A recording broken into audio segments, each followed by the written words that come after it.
La capsule suivante va porter sur le frottement ou la friction, les deux sont synonymes. Euh, on a tous une expérience de la friction. On sait bien que la friction, ça génère de la force. Il s'agit de frotter nos mains l'une sur l'autre, puis on sait bien que euh, ça prend une certaine force pour les faire bouger. Si on essaie de pousser une caisse, un réfrigérateur, un four, peu importe, une table sur le plancher, par exemple, on sait que il y a de la friction, donc il faut vaincre cette friction-là pour faire avancer l'objet. On peut s'imaginer au niveau microscopique un petit peu qu'est-ce qui se passe. Si on imagine ici entre la caisse et le plancher, bien, en agrandissant beaucoup l'image ici, les surfaces, bien qu'ils semblent relativement lisses, il y a beaucoup d'aspérité et ces petites aspérités-là viennent en contact les uns avec les autres. Il se forment des liens, un petit peu certaines forces, mais aussi il y a des forces de contact. On peut imaginer par exemple que la pointe qui est ici, si on essaie de déplacer la caisse, va venir en contact avec la prochaine pointe. Donc ça va générer une force. Alors dans cette section-là, on va étudier le frottement. Première chose qu'on va faire, c'est qu'on va classer le frottement en deux types. Euh, D'abord ce qu'on appelle le frottement statique, puis ensuite cinétique. Alors le frottement statique, c'est lorsqu'il y a une force de frottement, mais qu'il n'y a pas de mouvement. Ici, le jeune garçon tente de déplacer une pierre, mais il n'est pas capable. Donc, il a beau exercer une force dessus, la pierre ne bouge pas. La raison, c'est qu'il y a une force de frottement qui s'oppose au mouvement et c'est un frottement statique puisqu'il n'y a pas de mouvement. Ensuite, ici, on a un skieur qui descend une pente. Alors, il y a aussi de la friction qui ralentit le skieur. Par contre, il y a un mouvement. Donc, on appelle ça à ce moment-là du frottement cinétique. Maintenant, si on veut faire de la physique, il faut être capable d'étudier le frottement non seulement qualitativement, mais aussi quantitativement. Donc, il faut être capable de le mesurer. Ici, on a un exemple d'un petit dispositif qui pourrait nous permettre de mesurer la force de frottement. Ce qu'on a ici, le capteur de force, il est inséré ici. Donc, ce capteur-là nous donne la force qui est exercée sur le dispositif auquel il est attaché, donc ça ici.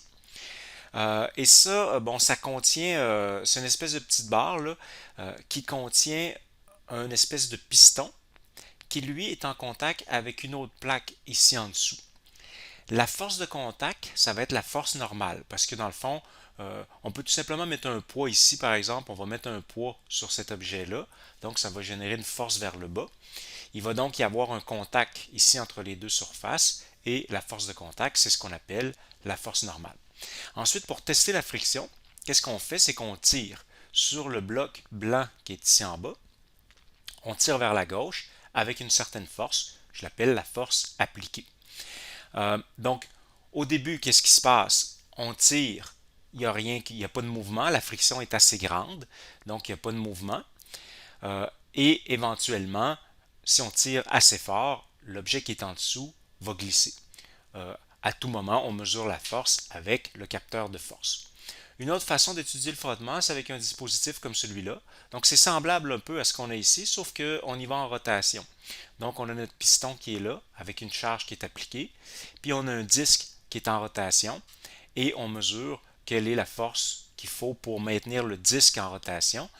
Ça peut nous aider à mesurer plutôt le frottement cinétique, puisqu'il va y avoir du mouvement à ce moment-là, le disque va être en rotation. Alors, supposons qu'on fait l'expérience précédente, puis qu'on fait avec ça un graphique. Alors, expérimentalement, on obtient quelque chose comme ceci. Il faut dire que euh, souvent en physique, puis dans nos cours, qu'est-ce qu'on fait? C'est qu'on va avoir un modèle théorique, puis à partir d'un modèle théorique, on va déduire un certain nombre d'équations, et ensuite, on va les tester expérimentalement pour pouvoir voir s'ils fonctionnent. Dans le cas de la friction, on ne peut pas vraiment faire ça parce que c'est beaucoup trop complexe en fait. On ne pourrait pas avoir un modèle qui nous permettrait de tenir compte de toutes les interactions au niveau microscopique entre les surfaces pour pouvoir déduire la force de friction. Donc à ce moment-là, ce qu'on fait plutôt, c'est qu'on commence par l'expérience. Donc on fait une étude, on appelle ça une étude empirique à ce moment-là. Donc on va faire une expérience pour mesurer la friction, puis on va déduire à partir de nos résultats la formule qui nous donne la force de friction. Donc ça va être une formule déduite empiriquement. Alors, quand on fait réellement l'expérience qu'on a décrite à la diapo précédente, on obtient un graphique qui ressemble à ceci typiquement. Donc, ici, on a la force sur l'axe vertical, on a la force qui a été enregistrée par le capteur, et puis on a en fonction du temps. Donc, on a appliqué une force sur l'objet, donc pour tirer l'objet pour le faire glisser. Bon, au début, on a 0 parce qu'on n'avait pas encore commencé, mais au moment où on commence à appliquer la force que le capteur enregistre augmente. Augmente, augmente, augmente, augmente avec le temps. Et dans toute cette partie-là ici, la partie qui est relativement droite, il n'y a pas de mouvement. Donc, c'est statique. On tire dans une direction, mais ça ne bouge pas. Et on augmente la force, augmente la force. Puis ça se met à bouger ici, au maximum. Là. Donc, quand on arrive au pic ici, c'est là que le mouvement commence. Donc, si on revient à la diapo précédente, là, on avait le capteur de force qui était ici. Alors, on tire, il n'y a rien qui se passe, ça ne bouge pas, ça ne glisse pas. Puis, à un moment donné, là, ça se met à glisser. Alors, c'est ici. On va appeler ça le frottement statique maximum. Donc, vous voyez, le S, c'est pour statique, parce que ça ne bougeait pas. Puis maximum, évidemment, parce qu'on est au maximum de la courbe. Donc, c'est là que ça commence à glisser. Et puis, une fois que ça se met à glisser, la force de frottement ou la force mesurée par le capteur diminue un peu, mais ensuite, elle va demeurer constante. Donc, au fur et à mesure que ça glisse, alors là, on a un mouvement, mais la force demeure constante. Cette force de frottement-là, on va l'appeler FC. Le C, c'est pour cinétique, donc le préfixe ciné fait référence au mouvement. Donc, puis le F minuscule, c'est le symbole qu'on utilise pour le frottement. Donc, un frottement statique maximum, puis ensuite, une fois qu'il y a du mouvement, on a du frottement cinétique. On peut observer dans le graphique que le frottement cinétique est un petit peu plus faible que le maximum du frottement statique. Autrement dit, en pratique, qu'est-ce que ça veut dire? C'est que si je pousse un objet dans une direction, je vais devoir exercer une force pour le mettre en mouvement. Et la force que je dois exercer pour le mettre en mouvement, c'est la force de frottement statique maximum. Faut que je réussisse à vaincre cette force-là.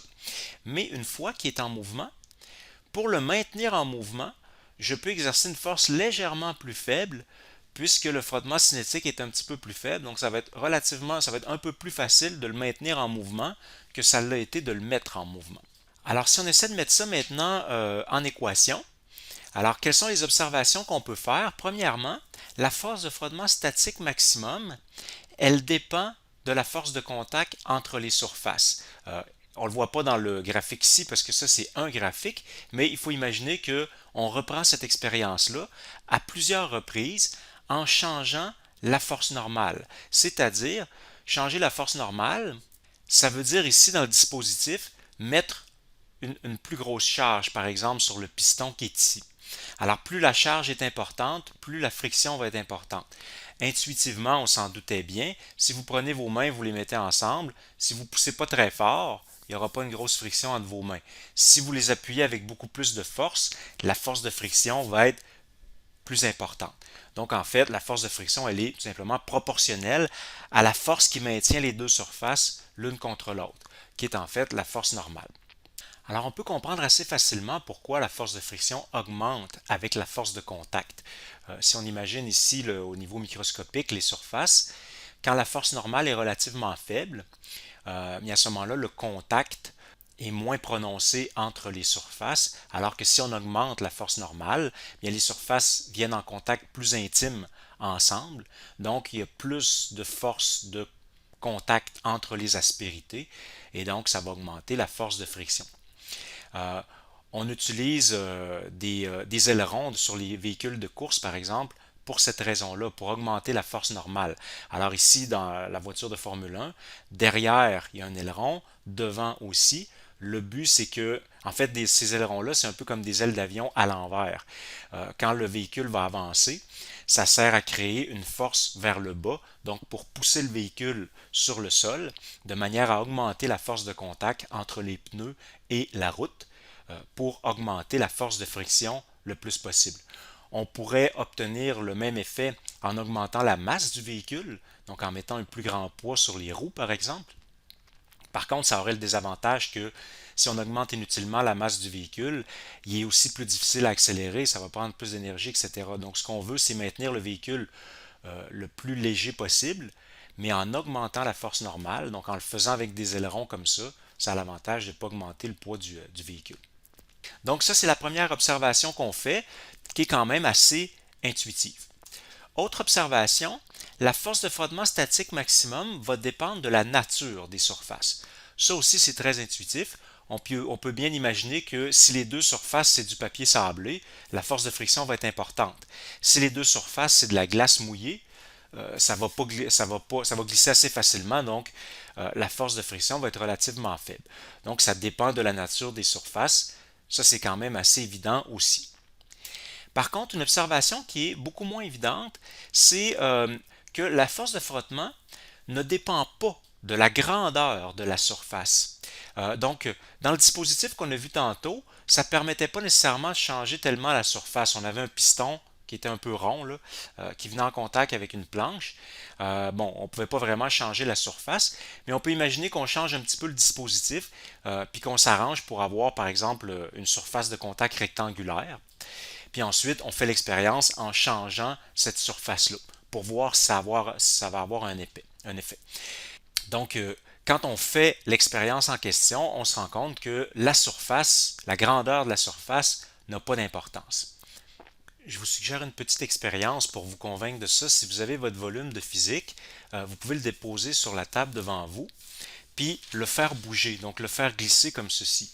Alors essayez de remarquer à peu près quelle force ça vous prend pour le faire bouger sur la table. Puis ensuite, prenez-le puis mettez-le sur la tranche. Puis refaites la même chose, donc faites-le bouger comme ça. Vous allez vous rendre compte que grosso modo, la force que ça vous prend pour le faire bouger est relativement semblable. Évidemment, ce n'est pas une mesure précise, vous le faites avec vos mains, mais il n'y a pas vraiment de différence entre les deux notable, alors que le rapport des surfaces est extrême. Donc vous avez une très grande surface ici, la tranche c'est beaucoup plus mince. Sans faire de mesure précise, il y a facilement un facteur 20 entre les deux. Puis la force qu'on mesure est pas tellement différente. Ce qu'on vient de dire, c'est peut-être un peu en contradiction avec certaines choses que l'on peut voir, comme par exemple la largeur des pneus des véhicules de course comme des Formule 1. Pourquoi les pneus sont si larges sur une Formule 1 alors si la friction ne dépend pas de la surface? Là, il y a plusieurs choses, il y a plusieurs bémols qu'il faut apporter. Premièrement, le fait que les pneus soient plus larges, ça permet de pouvoir mettre. Alors, le poids du véhicule est réparti sur une plus grande surface. Donc, il y a moins de force par unité de surface. Ça permet d'utiliser un caoutchouc plus mou. Et donc, le caoutchouc plus mou en question va avoir un coefficient de friction, on va en parler tout à l'heure, qui va être plus élevé. Donc, en répartissant comme ça la force sur la surface. L'autre facteur aussi, c'est que ça répartit la chaleur générée. Vous savez que les pneus de Formule 1 génèrent une chaleur assez extrême. Donc, si on avait une toute petite surface, toute cette chaleur-là serait distribuée sur une petite surface, donc ça viendrait très chaud, la température deviendrait très élevée. Donc, en ayant une surface plus importante, ça permet de répartir sur une plus grande surface, donc potentiellement moins de dommages sur les pneus. L'autre chose aussi, un autre petit facteur, c'est que la surface sur laquelle les véhicules vont courir est nécessairement assez inhomogène. Il y a des trous, il y a des bosses, il y a des surfaces plus ou moins glissantes. En ayant une surface plus large, on va couvrir une plus grande partie de la surface, donc on augmente les chances que la friction soit maximisée. Aussi, c'est que quand il va y avoir un petit trou dans la surface, il y a plus de chances que le pneu fasse le pont dans ce trou-là, dans le fond. Puis donc, le pneu va avoir un roulement qui va être plus uniforme versus si c'était beaucoup plus petit, le pneu prendrait tous les petits trous, puis donc il y aurait plus de vibrations, ce qui rend le roulement inefficace. Donc, il y a toutes ces raisons-là. Il faut dire aussi qu'il y a plusieurs types de frottement, puis chaque situation est différente. Comme par exemple, lorsqu'on roule sur des surfaces mouillées, s'il y a de la pluie, il risque d'y avoir de l'aquaplanage, ça va être différent parce que là, on a un fluide en jeu. Donc, à ce moment-là, c'est une friction qui est différente. Les lois qu'on va voir dans cette section-là sont valides pour une friction sèche, si on veut. Ensuite, si on est sur de la neige aussi, présentement c'est l'hiver, donc si on est sur de la neige, c'est différent aussi. La neige bouge, c'est pas une surface solide, donc à ce moment-là, c'est un autre type de friction aussi. Alors, si on essaie de résumer tout ce qu'on vient de dire dans une formule, donc la force de friction, elle était proportionnelle à la normale, la force qui maintient les surfaces l'une contre l'autre. Puis ça dépendait aussi de la nature de la surface, c'était l'autre facteur. Alors la nature de la surface, on va en tenir compte dans mu s. Donc mu s, on prend la lettre grecque mu pour le frottement, pour en fait le coefficient de frottement, parce que c'est comme ça qu'on va l'appeler, donc le coefficient de friction statique. Ce coefficient-là dépend donc de la nature des deux surfaces qui sont en contact. Il faut le mesurer expérimentalement, il n'y a pas moyen de le dériver avec une théorie, il faut vraiment faire des expériences puis mesurer ce coefficient-là tout simplement. En pratique, une fois que c'est mesuré, on va pouvoir ensuite faire des tables, comme par exemple dans la table qu'on a ici. Vous l'avez à la page 158 de votre volume, c'est le tableau 5.1. Alors ici, on a le coefficient de frottement statique dans la première colonne. Vous voyez, acier sur acier non lubrifié, ensuite lubrifié, bois sur bois. Vous voyez qu'il varie beaucoup. En fait, ça va dépendre du type de bois, puis aussi de la nature de la surface. Est-ce qu'elle est très lisse ou pas du tout? En fait, c'est assez variable. En pratique, si on veut avoir un coefficient précis pour une surface donnée, il faut faire l'expérience. Ensuite, caoutchouc sur du béton sec mouillé. Encore une fois, ça va aussi dépendre du type de caoutchouc et de la nature de la surface en question. De la glace sur de la glace, etc. Donc, on peut trouver un certain nombre de coefficients de friction comme ça. En pratique, si on en a vraiment besoin d'avoir le coefficient particulier pour une application bien précise, on va la tester nous-mêmes pour trouver notre coefficient de friction. Notez que le coefficient de friction n'a pas d'unité, parce que d'un côté, on a une force, c'est la force de friction, c'est en newton. De l'autre côté, on a la normale qui est aussi en newton. Donc, on n'a pas besoin d'unité pour le coefficient de friction. C'est donc un nombre pur. Le coefficient de friction, il n'y a pas vraiment de limite théorique, c'est-à-dire que s'il est égal à 0, par exemple, ça voudrait dire qu'il n'y aurait pas de friction du tout. Puis, à la limite, il y a pas il pourrait être égal à l'infini. Ça voudrait dire qu'il y aurait, ça serait quelque chose qui serait collé pratiquement, là, s'il était égal à l'infini, donc on ne pourrait pas le bouger du tout. En pratique, ils sont souvent de l'ordre de grandeur, vous l'avez vu tout à l'heure, c'est une fraction, mais des fois ça peut être égal à 1 ou à 1 point quelque, si la friction est vraiment très importante. Maintenant, si on refait les mêmes genres d'expériences, mais cette fois-ci pour le frottement cinétique, c'est-à-dire une fois qu'on est en mouvement, qu'on mesure le frottement cinétique, ben, on trouve une formule semblable. En fait, c'est les mêmes observations, sauf que le coefficient de friction, on va l'appeler musc cette fois-ci pour cinétique, et puis il est légèrement différent du coefficient de frottement statique. Comme on le voit sur le graphique qui est ici, le coefficient de friction statique, il va être un petit peu plus élevé que le coefficient de friction cinétique. Donc, si on regarde ici, d'ailleurs, sur le tableau qu'on vient de voir, on peut comparer les coefficients de frottement statique et cinétique. Vous voyez 0.8, 0.6, 0.10, 0.05. Bon, ici, c'était très variable. 1.8, 0.7, 0.5. Donc, c'est systématiquement plus petit pour le coefficient de friction cinétique, ce qui veut dire en pratique que c'est plus facile de maintenir un objet en mouvement une fois qu'il est en mouvement, donc de vaincre la friction, si on veut, que pour le mettre en mouvement. Une petite note importante, une fois que c'est en mouvement, la force de frottement cinétique, elle est constante. Alors, vous voyez que le graphique ici est horizontal, donc elle est constante.